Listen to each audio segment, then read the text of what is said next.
Hey guys, so I wanted to talk about my Pulsechain strategy. So, unlike other cryptos, this one's going to try and be different in its release. So, those who get in early, typically, like we saw in Hex and EOS, will experience a large dump, which would have made it better if they would have waited to get in after the dump and then bought at the dump. Now, with Pulse, people are being incentivized to actually get in earlier. I've been hearing the dollar cost average strategy, and just, taking your time to slowly sacrifice whatever amount that you're going to sacrifice.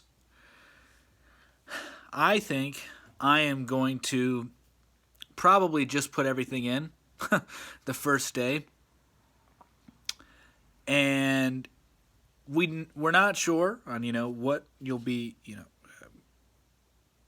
it's not certain on what you'll be receiving for your sacrifice. There is a ratio out there, X for 10,000 Pulse. Is that a dollar? Is that a Hex? Is that an Ethereum? Nobody's really too sure on. However, what I do plan on doing is converting most of the Pulse that I will get into Hex and then staking them into P-Hex. And then my plan for the P-Hex staking ladder is to have it pushed out 2 years out, because I have a feeling it's going to be 2 to 3 years, something around that time, once we start seeing really impressive gains in that ecosystem. So I'm going to put about 85% of my stack into Hex staking 2 years out, and then I actually plan to have a portion come out every month for 15 years, and then have a large portion coming out every year for 15 years. That's my strategy and what I'm thinking, because I wish I could go back in time, like many other Hexicans, and restake some of the stakes that I have right now, because I have a lot of stakes ending in a year, but there's a lot of things that I wasn't aware of regarding Hex when I started staking it. So, for instance, people want to accumulate more T-shares because they continuously go up in price. They went from 60 cents to like $1,600. Excuse me. So you'd want to collect as many T-shares as possible.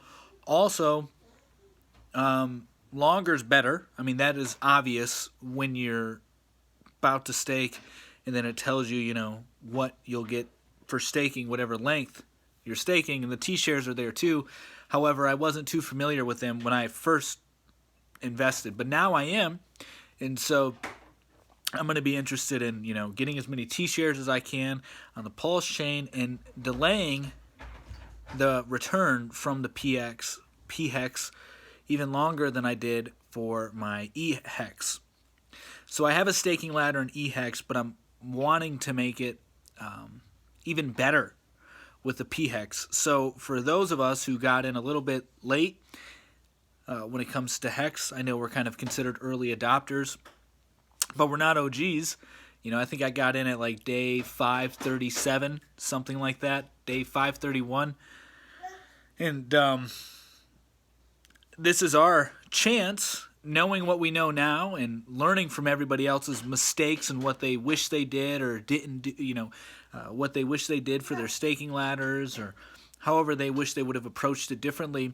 We can now learn from those mistakes and our personal mistakes and make a more strategic staking ladder when it comes to P-Hex. Like I said, I'm going to be converting most of my Pulse into Hex, into P-Hex, and then staking it, 1 month increments for 15 years, and then one big payout every year. Maybe that's not a good way to do it.